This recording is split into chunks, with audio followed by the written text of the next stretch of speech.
Assalamualaikum warahmatullahi wabarakatuh. Kami dari kelompok 6 ingin mempresentasikan tentang budidaya rumput laut di Tanjung Kelit. Sebelum masuk ke materi, kami akan memperkenalkan diri kami masing-masing. Yang pertama ada saya sendiri, Dodi Firmansyah Putra.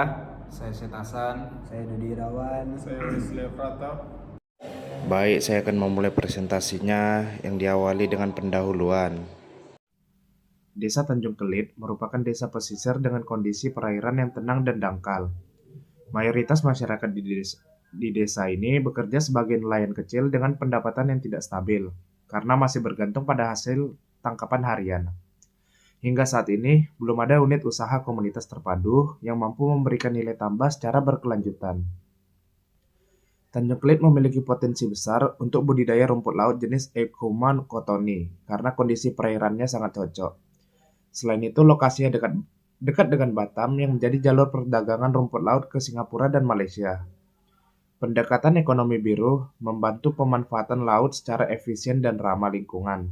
Sementara community-based fisheries memastikan nelayan mendapat manfaat terbesar melalui koperasi. Selanjutnya ada bisnis model kanvas. Yang pertama, customer segment. Pelanggan utama adalah eksportir rumput laut di Batam, pabrik pengolahan, UMKM makanan dan minuman, serta konsumen marketplace yang membeli rumput laut kering untuk dikonsumsi. Segmen ini dipilih karena permintaan mereka stabil dan dekat dengan lokasi produksi. Kemudian yang kedua ada value proposition. Produk utama adalah rumput laut Eucuma cottoni dengan kualitas tinggi, bersih, dan memiliki traceability karena dikelola koperasi. Nilai tambahnya adalah ramah lingkungan, dikelola oleh nelayan lokal, dan harga lebih kompetitif dibanding daerah besar seperti Sulawesi atau NTT. Kemudian yang ketiga ada channel atau saluran distribusi. Saluran distribusi budidaya rumput laut di Tanjung Kelit dilakukan melalui koperasi nelayan sebagai pusat pengelolaan penjualan yang kemudian menyalurkan produk ke eksportir rumput laut di Batam menggunakan jalur laut yang cepat dan murah. Untuk memperluas pasar, rumput laut kering juga dipasarkan melalui marketplace seperti Shopee dan Tokopedia. Selanjutnya ada customer relationship yang dimana hubungan dengan pelanggan. Hubungan ini dijaga dengan kontak, pasokan jangka panjang, laporan kualitas produksi yang rutin, komunikasi yang aktif, serta menjaga konsistensi kualitas panen. Sistem pembelian berkelanjutan dari koperasi memperkuat kepercayaan pelanggan. Selanjutnya ada arus pendapatan. Pendapatan ini diperoleh dari penjualan rumput laut basah, penjualan rumput laut kering premium, serta penjualan produk olahan, dan potensi pendapatan tambahan dari pelatihan budidaya untuk desa di sekitarnya. Selanjutnya ada kegiatan utama. Kegiatan inti meliputi penanaman bibit, pemasangan tali longline, perawatan rumput laut, panen, pencucian, penjemuran, pengemasan, dan pemasaran. Selain itu, koperasi melakukan pencatatan produksi dan kualitas. Selanjutnya ada sumber daya utama. Sumber daya meliputi area budidaya 3-5 hektar. Selanjutnya bibit rumput laut yang berkualitas, tali longline, jangkar, pelampung, serta perahu kecil untuk operasional. Dan juga ada lahan penjemuran dan koperasi sebagai pusat manajemen. Selanjutnya ada mitra kunci. Mitra kunci ini mencakup Koperasi Nelayan Tanjung Kelit, Dinas Kelautan dan Perikanan Karimun, serta penyuluhan perikanan lapangan dan eksportir Batam dan juga lembaga pembiayaan UMKM atau LPDB. Selanjutnya ada struktur biaya. Biaya yang harus dikeluarkan yaitu pengadaan bibit rumput laut, pembelian tali longline, jangkar, pelampung, serta area penjemuran, dan juga tenaga kerja, panen, dan pengeringan. Dan juga ada transportasi ke Batam, biaya operasional koperasi, serta struktur biaya yang relatif rendah sehingga cocok untuk usaha komunitas. Selanjutnya, yang pertama ada strength kekuatan, yaitu karena kondisi perairan yang sangat mendukung. Misalnya, di sana dia sangat tenang sehingga tanaman tidak mudah rusak oleh arus laut yang sangat kuat. Terus dia itu biaya produksi rendah karena teknologi yang digunakan cukup sederhana. Kekuatan sosial masyarakat, yaitu di sana memiliki solidaritas tinggi, terbiasa bekerja sama dalam berkelompok, Terus lokasinya sangat strategis dengan Batam, yaitu akses cepat ke eksportir dengan pengapul besar, penghematan biaya logistik dan transportasi. Yang bagian kedua ada kelemahan atau weakness, karena proses pengeringan masih menggunakan cara tradisional seperti berjemur di tanah atau di bawah sinar matahari. Akibatnya kalau misalnya cuacanya sangat mendung atau akan terjadi hujan, kualitas rumput laut akan sangat menurun dan warna bisa menghitam. Standar kualitas ekspor sulit dipenuhi secara konsisten. Minimnya fasilitas pendukung pasca panen, yaitu rak pengering modern untuk menjaga kebersihan, karena untuk melakukan pengeringan mereka sangat membutuhkan rak itu.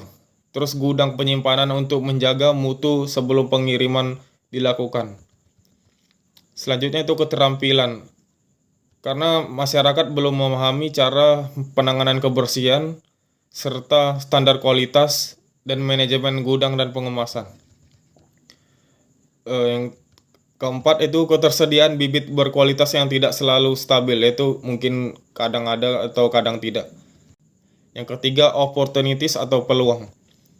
Karena permintaan ekspor sangat tinggi, sehingga rumput laut kering dari Indonesia itu banyak dicari oleh beberapa negara, seperti Singapura, Malaysia, Cina, Vietnam, karena mereka membutuhkan rumput laut kering untuk menggunakan sebagai kosmetik, farmasi, makanan, dan minuman. Dukungan pemerintah semakin besar, yaitu menyediakan bantuan bibit, pelatihan budidaya, akses ke pembiayaan UMKM. Yaitu peluang pengolahan produk bernilai tambah. Selain menjual rumput laut mentah, masyarakat bisa membuat produk seperti rumput laut kering premium, jeli rumput laut, minuman serat rumput laut, bahkan bisa membuat kerupuk rasa rumput laut. Potensi pengembangan wisata edukasi juga bisa. Selanjutnya ada threats atau ancaman. Ancaman yang dapat mempengaruhi kegiatan budidaya ini meliputi risiko penyakit seperti ice akibat perubahan kualitas air dan suhu yang tidak stabil. Harga rumput laut di pasar global juga sering berfluktuasi sehingga dapat mempengaruhi pendapatan nelayan. Cuaca ekstrim dapat merusak tali longline yang berakibat pada hilangnya bibit dan potensi panen. Selain itu, persaingan dengan daerah penghasil besar seperti Sulawesi, NTB, dan NTT dapat mengurangi daya tawar produk rumput laut dari Tanjung Kelit.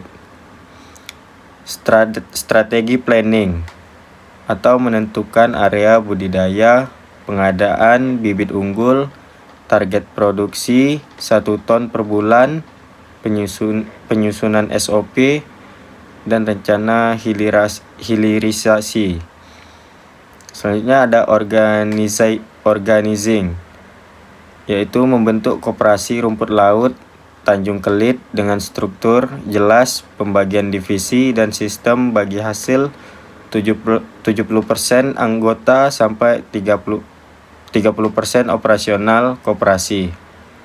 Selanjutnya ada actuating, yaitu pelatihan budidaya, pemasangan longline, penanaman bibit, pelatihan pemasaran digital, dan pembuatan area penjemuran atau semi greenhouse. Selanjutnya ada controlling, yaitu monitoring kualitas air, pengecekan kadar air rumput laut kering, pencatatan finansial transparan, evaluasi bulanan, dan audit koperasi. Yang terakhir ada kesimpulan. Budidaya rumput laut di Tanjung Kelit sangat layak dikembangkan karena perairannya ideal dan teknik budidayanya sederhana serta berbiaya rendah. Kegiatan ini mampu meningkatkan pendapatan nelayan, menyediakan sumber ekonomi yang lebih stabil, dan tetap ramah lingkungan. Dengan dukungan koperasi dan akses pasar yang dekat ke Batam, usaha ini berpotensi tumbuh berkelanjutan dan memberi manfaat nyata bagi masyarakat desa. Demikian presentasi dari kelompok kami. Terima kasih. Wassalamualaikum warahmatullahi wabarakatuh.